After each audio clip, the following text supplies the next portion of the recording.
Hello everyone, welcome to sky study centre. आज से हम लोग रुक्मणी प्रकाशन के द्वारा state paper first and second माध्यमिक एवं उच्च माध्यमिक दोनों पेपर के लिए होगा का डिस्कशन करेंगे। तो चलिए बिना वक्त बिताए स्टार्ट करते हैं। ये रुक्मणी प्रकाशन का सेट नंबर फर्स्ट होगा, जिसका पहला क्वेश्चन है, पियाजे ने कौन सा सिद्धांत प्रतिपादित किया? संवेगात्मक विकास का सिद्धांत, भौतिक विकास का सिद्धांत, सामाजिक विकास का सिद्धांत या संज्ञानात्मक विकास का सिद्धांत?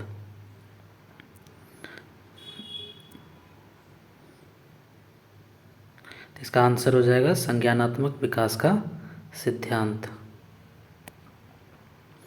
मानव विकास के लिए अध्यापक का कार्य है छात्रों को सीखने के पूरे अवसर प्रदान करें, छात्र छात्राओं के शारीरिक स्वास्थ्य की ओर पूरा ध्यान दें, व्यक्तिगत भेदों की ओर ध्यान देते हुए उनके लिए समुचित वातावरण की व्यवस्था करें। उपर्युक्त में से सभी। तो इसका आंसर क्या हो जाएगा? उपर्युक्त सभी। क्वेश्चन नंबर 3, विद्यालय का छात्रों पर क्या प्रभाव पड़ता है? छात्रों के शारीरिक, मानसिक, सामाजिक, सांस्कृतिक तथा चारित्रिक विकास पर प्रभाव पड़ता है। ऑप्शन बी, छात्रों के व्यावसायिक विचारों पर प्रभाव पड़ता है, छात्रों के राजनीतिक विचारों पर प्रभाव पड़ता है। उपर्युक्त में से सभी। तो इस क्वेश्चन का जो आंसर होगा वो ऑप्शन ए हो जाएगा। ठीक है। क्वेश्चन नंबर 4, छात्रों में नैतिक गुणों के विकास हेतु अध्यापक में किस प्रकार का गुण होना चाहिए? एक कठोर प्रशासन के गुण, एक योग्य अध्यापक के गुण, एक राजनेता के गुण, एक अच्छे सामाजिक कार्यकर्ता का गुण। तो अध्यापक के लिए क्या होना चाहिए? एक अच्छे योग्य अध्यापक का गुण होना चाहिए। ठीक है, इसका ऑप्शन बी सही हो जाएगा। मनोविज्ञान का शिक्षा के क्षेत्र में योगदान है। अब शिक्षा बाल केंद्रित हो गई है। ऑप्शन ए में है। ऑप्शन बी में है, शिक्षक छात्रों से निकट का संपर्क स्थापित करने का प्रयास करता है। ऑप्शन सी, शिक्षक को छात्रों की आवश्यकता का ज्ञान हो सकता है। उपर्युक्त सभी, डी नंबर में उपर्युक्त सभी। तो इसका आंसर क्या हो जाएगा? डी नंबर, उपर्युक्त सभी। क्वेश्चन नंबर 6, शिक्षा मनोविज्ञान का अध्ययन शिक्षकों के लिए उपयोगी है क्योंकि ऑप्शन ए, इसका प्रयोग वह दूसरों को प्रभावित करने के लिए करता है। ऑप्शन बी, इससे वह परीक्षा उत्तीर्ण कर उपाधि प्राप्त कर सकता है। ऑप्शन सी, इसकी सहायता से अपने शिक्षण को प्रभावी बना सकता है। या ऑप्शन डी, वह शिक्षकों को आत्मसंतुष्टि प्रदान करता है। तो इसका आंसर हो जाएगा ऑप्शन सी, इसकी सहायता से शिक्षण को प्रभावी बना सकता है। क्वेश्चन नंबर 7, आजकल शिक्षा में प्रचलित प्रवृत्ति यह है कि ऑप्शन ए, छात्रों की विकास वृद्धि का मूल्यांकन उसके व्यवहारों के माध्यम से किया जाए। ऑप्शन बी, छात्रों पर किसी भी प्रकार का नियंत्रण लागू न किया जाए। ऑप्शन सी, छात्रों पर अधिक प्रभावी अनुशासन नियम लागू किया जाए। ऑप्शन डी, छात्रों के पाठ्यक्रम को सुदृढ़ किया जाए। तो क्वेश्चन नंबर 7 का जो आंसर हो जाएगा वो हो जाएगा A number, option A. Option A, छात्रों के विकास वृद्धि का मूल्यांकन उनके व्यवहार के माध्यम से किया जाए। क्वेश्चन नंबर 8, फ्रायड द्वारा प्रतिपादित सिद्धांत है मूल प्रवृत्त्यात्मक आत्मीकरण, और ऑप्शन नंबर सी में है मनोविश्लेषणात्मक, और ऑप्शन डी में है प्रेरणा आपूर्ति सिद्धांत। तो फ्रायड द्वारा प्रतिपादित सिद्धांत कौन सा है? मनोविश्लेषणात्मक सिद्धांत है। नेक्स्ट क्वेश्चन, आपके विचार में चिंतन शक्ति विकसित करने का क्या उपाय है? छात्रों को समस्या समाधान विधि से पढ़ाया जाए, छात्रों को खोज एवं ब्रेन स्टॉर्मिंग विधि से पढ़ाया जाए, छात्रों में स्व अध्ययन की आदत का विकास किया जाए। उपर्युक्त में से सभी, ऑप्शन नंबर डी उपर्युक्त सभी। तो इसका आंसर क्या हो जाएगा? ए नंबर, छात्रों को समस्या समाधान विधि से पढ़ाया जाए। आकलन का उद्देश्य क्या है? तो क्वेश्चन नंबर 10, आकलन का उद्देश्य क्या है? तो बच्चों के भय मुक्त परिवेश में अध्ययन करने के लिए प्रेरित करना। ऑप्शन बी, बच्चे को धीमी गति से सीखने वाले, प्रखर एवं समस्यात्मक रूप से चिन्हित करना। ऑप्शन सी, अधिगम पर विश्वसनीय प्रतिपुष्टि देना। ऑप्शन डी, कक्षा में प्रतियोगिताओं को प्रोत्साहित करना। तो ऑप्शन क्वेश्चन 10 का जो आंसर हो जाएगा सी नंबर, अधिगम पर विश्वसनीय पुष्टि देना। क्वेश्चन नंबर 11, आस पड़ोस व मित्र बालक के समाजीकरण में किस प्रकार सहायक होते हैं? ऑप्शन ए, बालक को अवांछित व्यवहार के लिए दंड देकर, बालक की वांछित व्यवहार के लिए निंदा कर, बालक को अपने व्यवहार से प्रभावित कर, बालक को स्वयं से प्रभावित न होने पर उनका बहिष्कार कर। तो क्वेश्चन नंबर 11 का जो आंसर हो जाएगा वो सी हो जाएगा, बालक को अपने व्यवहार से प्रभावित कर। सर्वप्रथम बुद्धि परीक्षण का निर्माण कब हुआ था?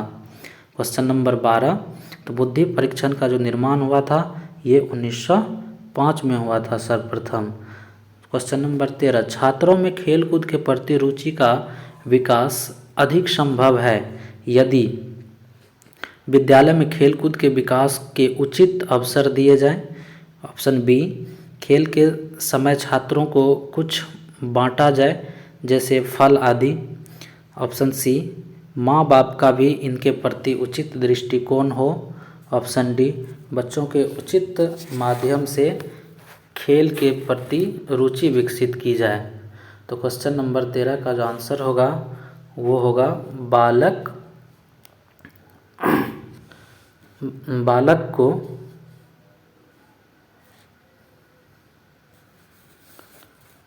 खेल के समय छात्रों को कुछ बांटा जाए जैसे फल आदि। ठीक है, खेल के समय छात्रों को कुछ बांटा जाए, फल आदि। क्वेश्चन नंबर 14, विद्यालय में छात्रों का स्वास्थ्य परीक्षण क्यों जरूरी है? तो ऑप्शन ए है, घर पर स्वास्थ्य परीक्षण में समय अधिक लगता है। ऑप्शन बी, विद्यालय में डॉक्टर आकर एक ही समय में कार्य कर जाता है। ऑप्शन सी, माँ बाप के पास इतना धन उपलब्ध है कहाँ नहीं जा सकता। ऑप्शन डी, यह विद्यालय का दायित्व है। तो ऑप्शन क्या हो गया इसका? डी, यह विद्यालय का दायित्व है। कोई छात्र गणित में काफ़ी कमज़ोर है तो आप उसकी सहायता के लिए क्या करना चाहेंगे? तो प्रधानाध्यापक से इस विषय में परामर्श लेंगे। ऑप्शन बी, उस छात्र के माँ बाप से समुचित परामर्श लेंगे। ऑप्शन सी, उस छात्र से बात करके पता लगाएंगे कि गणित में उसकी क्या दिक्कत है और तत्पश्चात उसे दूर करेंगे। ऑप्शन डी, कक्षा में गणित में सबसे तेज छात्र को आदेश देंगे कि वह उस कमज़ोर छात्र की मदद करे। तो इसका आंसर क्या हो जाएगा? C number. ठीक है। 16, आप कक्षा में छात्रों के सामने एक प्रश्न रखते हैं। आप देखते हैं कि कक्षा के अधिकांश छात्र उस प्रश्न का उत्तर देने के लिए अति आतुरता से हाथ उठा रहे हैं। ऐसी स्थिति में ऑप्शन ए होगा, आप छात्रों की इतनी अधिक आतुरता पर नाराज़ होंगे। ऑप्शन बी, आप उनकी आतुरता को शुभ लक्षण मानेंगे। ऑप्शन सी, आपको यह नोट करने का अवसर मिलेगा कि कौन कौन से छात्र ऐसे हैं जो उत्तर देने के लिए हाथ नहीं उठा रहे हैं। ऑप्शन डी, बी और सी दोनों। तो इसका आंसर जो हो जाएगा ऑप्शन डी नंबर हो जाएगा, बी और सी दोनों। नेक्स्ट क्वेश्चन 17 नंबर, कक्षा में बच्चा अपनी अपंगता के कारण तिरस्कार कर दिया जाता है अध्यापक को उसे पढ़ने हेतु अभिप्रेरित करने के लिए कौन सी आवश्यकता की पूर्ति करनी होगी? तो ऑप्शन ए है शारीरिक आवश्यकता, ऑप्शन बी है सुरक्षा आवश्यकता, ऑप्शन सी है संबंध जोड़ने की आवश्यकता, ऑप्शन डी है सम्मान पाने की आवश्यकता। तो इसका आंसर क्या हो जाएगा? संबंध जोड़ने की आवश्यकता। ठीक है। प्रथम अवस्था में सीखे गए कार्य के परिणाम स्वरूप दूसरे कार्य को सीखना कठिन हो जाए तो यह प्रतिशन स्थानांतरण हो जाता है। ऑप्शन ए विधेयतात्मक यानी कि पॉजिटिव, निषेधात्मक यानी नेगेटिव, ऑप्शन सी में शून्य यानी जीरो, और ऑप्शन डी उपर्युक्त में से कोई नहीं। तो ये कौन सा हो जाएगा? निषेधात्मक यानी कि नेगेटिव हो जाएगा। ठीक है। निम्नलिखित में से अभिप्रेरण चक्र के संघटकों का सही क्रम है।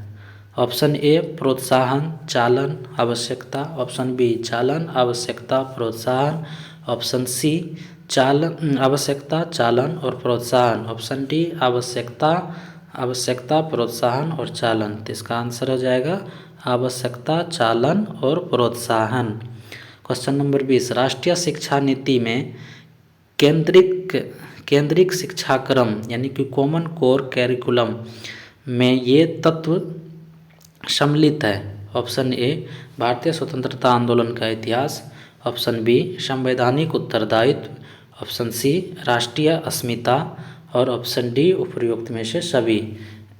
तो राष्ट्रीय शिक्षा नीति 1986 में शामिल है उपर्युक्त में से सभी। क्वेश्चन नंबर 21, निम्नलिखित कथनों में से कौन सा विकास एवं अधिगम के बीच संबंध को सही प्रकार से सूचित करता है? ऑप्शन ए है विकास एवं अधिगम अंतः संबंधित और अंतः निर्भर होते हैं, ऑप्शन बी विकास एवं अधिगम संबंधित नहीं है, ऑप्शन सी अधिगम विकास का ध्यान किए बिना घटित होता है, अधिगम की दर विकास की दर से काफ़ी अधिक होता है। क्वेश्चन नंबर 21 का जो आंसर हो जाएगा वो विकास एवं अधिगम अंतः संबंधित और अंतः निर्भर होते हैं। क्वेश्चन नंबर 22, समाचार पत्रों से कहानियों एवं कतरनों का चयन करना एवं प्रस्तुत करना जो पुरुष एवं महिलाओं दोनों को गैर परंपरागत भूमिकाओं में चित्रित करते हैं, निम्नलिखित में से किसके लिए एक प्रभावी रणनीति है? ऑप्शन ए लैंगिक या जेंडर रूढ़िवादियों का सामना करने के लिए, ऑप्शन बी लैंगिक या जेंडर पक्षपात को बढ़ाने के लिए, ऑप्शन सी लैंगिक या जेंडर स्थिरता को बढ़ाने के लिए, ऑप्शन डी रूढ़िवादी लैंगिक या जेंडर भूमिकाओं को प्रोत्साहित करने के लिए। तो क्वेश्चन नंबर 22 का जो आंसर हो जाएगा वो ए नंबर हो जाएगा, लैंगिक या जेंडर रूढ़ियों को सामना करने के लिए। ठीक है। क्वेश्चन नंबर 23, निम्नलिखित में से कौन प्रभावी अधिगम रणनीतियों के उदाहरण है? एक नंबर में है लक्ष्य एवं समय सारणी निर्धारित करना, 2 नंबर में है संगठनात्मक चार्टों एवं अवधारणात्मक नक्शे बनाना, ऑप्शन सी में उदाहरण एवं गैर उदाहरणों के बारे में सोचना, 4 नंबर में है हम उम्र साथी को समझना, 5 नंबर में है स्वयं से प्रश्न करना। तो निम्नलिखित में से कौन प्रभावी अधिगम रणनीतियों के उदाहरण है? तो इसका जो ये है ये सभी है। ठीक है। ये सभी जो है 1 2 3 4 5 ये सब जो है प्रभावी अधिगम का रणनीति का उदाहरण है। क्वेश्चन नंबर 24, एक कक्ष में एक शिक्षक को क्या करना चाहिए? तो ऑप्शन ए है उदाहरण या गैर उदाहरण दोनों नहीं देने चाहिए, ऑप्शन बी केवल उदाहरण देने चाहिए, ऑप्शन सी केवल गैर उदाहरण देने चाहिए, ऑप्शन डी उदाहरण एवं गैर उदाहरण दोनों देने चाहिए। तो 24 का आंसर क्या हो जाएगा? उदाहरण एवं गैर उदाहरण दोनों देना चाहिए। ठीक है। 25, क्वेश्चन नंबर 25, शिक्षकों को उत्तर पुस्तिका का मूल्यांकन कैसे करना चाहिए? ऑप्शन ए में सभी छात्रों को एक औसत नंबर देना चाहिए। ऑप्शन बी, उत्तर पुस्तिका की जांच सावधानीपूर्वक करनी चाहिए। ऑप्शन सी, उत्तर पुस्तिका का मूल्यांकन एक अच्छे छात्र से करवाना चाहिए। ऑप्शन डी, कमज़ोर छात्र को अच्छे नंबर देने चाहिए जिससे वह ज़्यादा से ज़्यादा पढ़े। ठीक है, तो 25 का जो आंसर हो जाएगा वो जाएगा बी, उत्तर पुस्तिका की जांच सावधानीपूर्वक करनी चाहिए। क्वेश्चन नंबर 26, पुरुष और महिला की भूमिकाओं का निर्धारण समाज करता है। यह कथन बताता है कि लैंगिक एक आनुवांशिक प्रतिभा है। लैंगिकता एक आनुवांशिक प्रतिभा है, ऑप्शन ए में है। ऑप्शन बी है, लैंगिकता एक अंतर्ज्ञानी अवतरण है। ऑप्शन सी, लैंगिकता एक सामाजिक अवतरण है। ऑप्शन डी, लैंगिकता एक अंतर्निहित अवतरण है। तो 26 का जो आंसर हो जाएगा वो सी नंबर, लैंगिकता एक सामाजिक अवतरण है।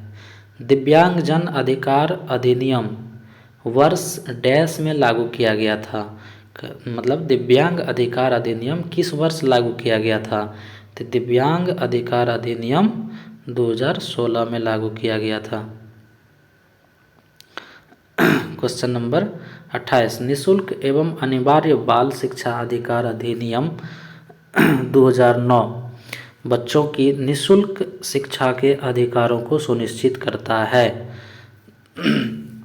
3 से 18 वर्ष तक के लिए ऑप्शन ए में है। ऑप्शन बी में 6 से 14 वर्ष तक के लिए। ऑप्शन सी में है 6 से 22 वर्ष तक के लिए। और ऑप्शन डी में है 6 से 18 वर्ष तक के लिए। तो ये है 6 से 14 वर्ष तक के लिए, सॉरी।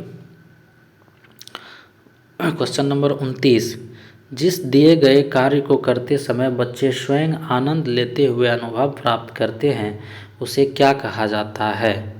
तो उसे ड्रिल और अभ्यास कार्य कहा जाता है, या फिर संशयात्मक प्रकार का कार्य कहा जाता है, या निर्णयात्मक प्रकार का कार्य कहा जाता है, या उपभोक्ता प्रकार का कार्य कहा जाता है। तो ये ड्रिल और अभ्यास कार्य कहा जाता है। बहुसंवेदी शिक्षण अधिगम की प्रविधि में अधिगम संवर्धन हेतु दृश्य, श्रव, स्पर्श और डैश संवेदनाओं का एक साथ प्रयोग किया जाता है। ऑप्शन ए में कर्णकोटर, बी में है प्रत्यक्षीकरण, सी में अवलोकन और डी में है गतिबोधक। तो इसका आंसर क्या हो जाएगा? गतिबोधक। क्वेश्चन नंबर 31 है, निम्नलिखित उन संख्याओं का चयन करें जो निम्न श्रेणी में प्रश्न के स्थान पर, व्हाट के स्थान पर आ सकती है। दोस्तों ये रीजनिंग का सीरीज वाला क्वेश्चन है। इसको बनाने के लिए आप पहले 97 में 4 जोड़ लीजिए। तो 97 4 100 हो गया, 101 हो गया, और इसमें 6 जोड़ लीजिए। तो इसमें 4 और इसमें 6, और यहाँ पे अब कितना जुटेगा? 8। तो 107 और 8 कितना हो जाएगा? 115। अब उसी तरह से 86, 3 89, और 89 में फिर अगर 4 जोड़ते हैं तो वो क्या हो जाता है? 94। तो इस तरह से इसका आंसर क्या हो जाएगा? 94 और 115। नेक्स्ट है, नीचे दिए गए 4 विकल्पों में से 3 किसी प्रकार से संगत है और एक असंगत है। तो असंगत का चयन कीजिए। तो ऑप्शन ए में है √3, ऑप्शन बी में है √5, ऑप्शन सी है √9 और ऑप्शन डी है √7। आप सभी जानते हैं कि √3, √5 और √7 एक अपरिमेय संख्या है, और √9 जो है यह एक परिमेय संख्या है, क्योंकि √9 का आंसर रूट कितना हो जाएगा? 3 हो जाएगा। तो इसीलिए ये सबसे भिन्न हो गया। समरूप युग्म पूर्ण करो, मतलब रक्तलापता से रक्त और अराजकता किससे होगी? तो रक्त के कमी से रक्त लापता हो जाता है और सरकार के शासन के कमी से अराजकता फैलता है। तो इस वजह से इसका आंसर क्या हो जाएगा, B number. Question number 34, Ram और श्याम भाई है। तो राम और श्याम क्या है, भाई है। राम और श्याम भाई है। रेखा सरिता की पुत्री है। यहाँ तक में रेखा और सरिता से राम श्याम का कोई रिलेशन नहीं बताया है, इसीलिए अब आगे पढ़ते हैं। सरिता श्याम की पत्नी है। अब देखिए ये जो श्याम है इसकी पत्नी सरिता है, सरिता है। और रेखा, सरिता श्याम की पत्नी है। रेखा का राम से क्या संबंध, और फिर कह रहा है कि रेखा सरिता की पुत्री है। तो रेखा जो हो गई ये सरिता की पुत्री हो गई, और श्याम राम का भाई है। तो पूछ रहा है कि रेखा का राम से क्या संबंध है। देखिए राम से रेखा का संबंध, तो ये राम का क्या हो गई, भतीजी हो गई। ठीक है। एक निश्चित कोड में मास्टर को D16, W22, U और 8 के रूप में लिखा जाता है। तो पूछ रहा है साकेत SHAKTE को उसी कोड में किस प्रकार लिखा जाएगा। जैसे देखिए सबसे पहले MASTER ऐसे लिखना है। अब इस दोनों को क्रॉस करना है। ए में 3 जोड़ देना है।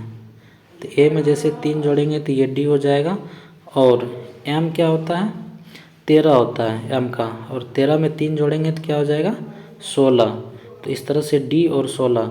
सेम तरीके से T में 3 जोड़ना है, तो T 20 होता है, और 3 जोड़ेंगे तो ये 23 हो जाएगा, यानी कि ये W हो जाएगा। तो इस तरह से हम देख सकते हैं कि D 16, W, S में 3 जोड़ेंगे तो ये 22 हो जाएगा। उसी तरह से R में 3 जोड़ेंगे तो U बन जाएगा, और E का 5 होता है उसमें 3 जोड़ेंगे तो 8 हो जाएगा। ठीक है। अब इसी का प्रयोग करते हुए सेम इसी के आधार पे अब साकेत को करना है और उल्टा पुल्टा इसमें भी करना है। ठीक है। जैसे SHAKT और E। तो देखिए S में यानी H में 3 जोड़ेंगे, H का कितना होता है, 8, 3 हो जाएगा 11, 11 में कौन होता है, K। ठीक है। S में 3 जोड़ेंगे तो ये क्या हो जाएगा, 22, क्योंकि S का वैल्यू कितना होता है, 19 नंबर पे S आता है, 3 जोड़ेंगे 22 हो जाएगा। उसी तरह से K और A में जैसे 3 जोड़ेंगे तो ये D हो जाएगा, यानी 4 हो जाएगा ये, और K में 3 जोड़ेंगे तो ये N हो जाएगा। ठीक है। क्योंकि K का वैल्यू कितना होता है, 11, उसमें से 3 जोड़ेंगे तो 14 N हो जाता है। ठीक है। फिर T और E, तो E में अगर 3 जोड़ते हैं तो ये 8 हो जाएगा, यानी H हो जाएगा। ठीक है। और T में 3 जोड़ेंगे तो ये 23 हो जाएगा, यानी कि W हो जाएगा। ठीक है। तो इस तरह से इसका जो आंसर हो जाएगा ऑप्शन नंबर बी हो जाएगा, यानी कि K22N4H23। क्वेश्चन नंबर 36, ए का 33.1/3% बराबर बी का 1.5 और सी का 1/8 हो तो ए बी सी बराबर है। तो सबसे पहले इस क्वेश्चन को बनाने के लिए आप इसमें से ए रेशियो बी फाइंड कर लीजिए, यानी कि A ratio B. A ratio B जैसे निकालेंगे, ए रेशियो बी अगर निकालते हैं इसका तो ये कितना हो जाएगा, 33.1/3 को तोड़िएगा तो ये हो जाएगा कितना, 100/300। ठीक है। तो इधर बच जाएगा 1.5, 300 नीचे में, ये ऊपर में जाके गुना हो जाएगा, और 100 नीचे में तो ये नीचे में आके गुना हो जाएगा। 100 से 300 कट गया, 15 × 45, यानी कि 4.5 हो गया ए रेशियो बी। अब उसी तरह से बी रेशियो सी निकालते हैं। तो इधर 1/8, इधर बी गुना में था, इधर आएगा तो ये हो जाएगा इधर गुना में है तो ये भी आ जाएगा, तो 1/1.5। अब देखिए 15 गुना 8 हो जाएगा तो 120 पॉइंट है, तो ये इसलिए 1/12 हो गया। ठीक है, अब हम A ratio B ratio C निकालेंगे। तो इसका निकालने का क्या होता है, जो रेशियो है, अब इसमें देखिए ये हो गया कितना, 4.5 और 1, तो 4.5 और रेशियो 1। ठीक है, उसी तरीके से दूसरा जो B रेशियो C है, B रेशियो C निकला 1:8। ठीक है, अब इधर भी 1 बढ़ा दीजिए, इधर भी 1 बढ़ा दीजिए, तो ये कितना निकल के आएगा, 4.5, फिर हो जाएगा 1, और फिर हो जाएगा 12। ठीक है, ये 12 है। तो अब इसमें देखिए आंसर लाने के लिए 2 से गुना करना होगा, तो 4.5 दूना हो जाएगा 9, 1 दूना 2 और 12 दूना 24। इस प्रकार इसका आंसर कितना हो जाएगा, C नंबर 9, 2 और 24। ठीक है, अब 37 नंबर में A तथा B किसी दूरी को क्रमशः 20 किलोमीटर प्रति घंटा तथा 30 किलोमीटर प्रति घंटा की चाल से तय करता है। यदि A को B से 45 मिनट अधिक लगता है तो वह दूरी क्या है। दोस्तों इसमें दूरी को जो है x मान लेते हैं। ठीक है, x बटे हो गया B के द्वारा, तो A के द्वारा, तो A 20 चलता है। ठीक है, अब देखिए ये जब चलता है तो इसे 45 मिनट अधिक लग जाता है, ये दूरी बटे चाल हो गया समय। अब इस 45 मिनट को समय में जोड़ देते हैं, तो ये मिनट में दिया हुआ इसीलिए 60 से इसमें भाग कर दिए, और ये हो गया x बटे 30 जो B का वैल्यू हो गया। ठीक है, अब उसको उठा करके उधर ले जाते हैं, तो ये हो जाएगा x बटे 30 माइनस हो जाएगा x बटे 20 इज इक्वल टू हो गया कितना, 45 बटे 60। ठीक है, 30-20 का लघुत्तम 60 हो जाएगा, और ये हो गया 30 दूना 60 यानी 2x, ये हो गया 20 तिया 60 यानी कि 3x बराबर हो गया 45 बटे 60। 60 से 60 कट गया। यहाँ पे जानते हैं कि x 2x माइनस 3x यानी कि x बराबर कितना निकल गया, -45। आप लोग जानते हैं कि दूरी कभी नेगेटिव नहीं होता है। ठीक है, इसीलिए इसका आंसर क्या हो जाएगा, 45 किलोमीटर। क्वेश्चन नंबर 38, यदि 2000 रुपये 5% वार्षिक ब्याज की दर से कोई साहूकार कर्ज देता है तो 2 वर्ष के बाद उसे कुल कितनी राशि प्राप्त होगी। तो पहले आप लोग चक्रवृद्धि ब्याज पूछ रहा है। ठीक है, चक्रवृद्धि ब्याज पूछ रहा है, तो इसमें 5% का सक्सेसिव रेट निकाल लेना है। जैसे 5% का सक्सेसिव रेट निकालेंगे तो इसका निकालने का तरीका क्या होता है, 5 + 5 और 5 गुना 5 25 बटे 100, तो ये कितना हो गया, 10.25%। ठीक है, अब ये 2000 का जो है 10.25% निकाल लेते हैं। ठीक है, ऊपर में 2 जीरो और लगा देंगे, नीचे से 3 जीरो कट गया। ठीक है, 2 से काटेंगे ये 5 बार में कटेगा, और 10 से 25 को काटेंगे तो ये 5 दूना 10 और 5 25 205। अब देखिए इसमें पूछ रहा है कि 2 वर्ष के बाद उसे कुल कितनी राशि मिलेगी। तो इसमें ब्याज प्लस मूलधन दोनों, तो 2000 पहले था और उसमें 205 हो गया, टोटल कितना हो गया उसका, 2205 रुपया। ठीक है, 39 नंबर में पेट्रोल की कीमत 75.50 रुपये प्रति लीटर थी। पहले कीमत में 20% की वृद्धि हुई, उसके बाद 10% की कमी हो गई। अब पेट्रोल की कीमत क्या है। ठीक है, देखिए पहले जो पेट्रोल की कीमत थी वो कितना था, 75.50। इसमें क्या हुआ, पहले 20% की वृद्धि हो गई तो 120 बटे 100 हो गया, और गुना 10% की कमी हो गया तो 90 बटे 100 हो गया। ठीक है, अब देखिए नीचे एक पॉइंट लगा दिए, 1 0 कट गया, 1 0 90 पे, 1 0 120 पे, ये कट गया, यहाँ से ये कट गया। ठीक है, काटने के बाद ये इसका आंसर क्या निकल जाएगा, 81.54। चलिए क्वेश्चन नंबर 40 में है, पी क्यू तथा आर का औसत जो है 58 kg है। तो हम लोग अगर P + Q + R का टोटल योग निकालेंगे तो 58 तिया 3 से गुना कर देंगे, 8 तिया 24 के 4 हासिल 2, 8 पंचे 40 और 2 हो गया कितना 42, सॉरी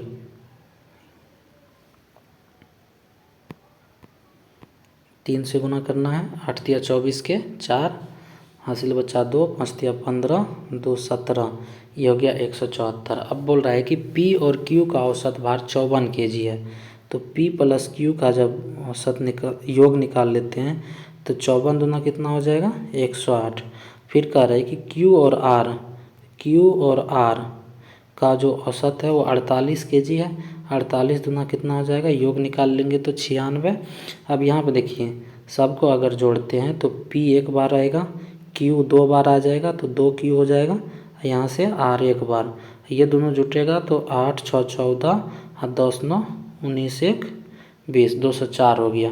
अब यहाँ पर देखिए इसको अगर इक्वेशन फर्स्ट मान लिया जाए और इसको सेकंड मान लिया जाए, 2 में से 1 को घटा देंगे तो यहाँ हो जाएगा P + Q + R।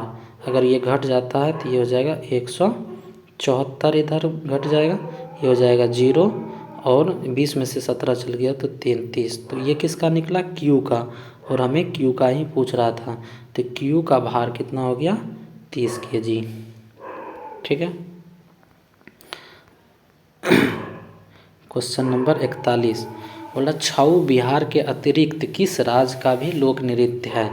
तो छऊ जो है बिहार के अतिरिक्त पूछ रहा है, तो ये किसका है पश्चिम बंगाल का, पश्चिम बंगाल इसका आंसर हो जाएगा। कर्क रेखा किस राज्य के मध्य से नहीं गुजरता है। तो आप जानते हैं कि कर्क रेखा जो है गुजरात, राजस्थान, मध्य प्रदेश, छत्तीसगढ़, पश्चिम बंगाल, झारखंड, त्रिपुरा और मिजोरम से टोटल 8 राज्य से होकर के गुजरता है, और उसमें से एक है जो बिहार, जिससे होकर के ये नहीं गुजरता। भारत में हरित क्रांति का जनक किसे कहा जाता है। तो MS स्वामीनाथन को कहा जाता है।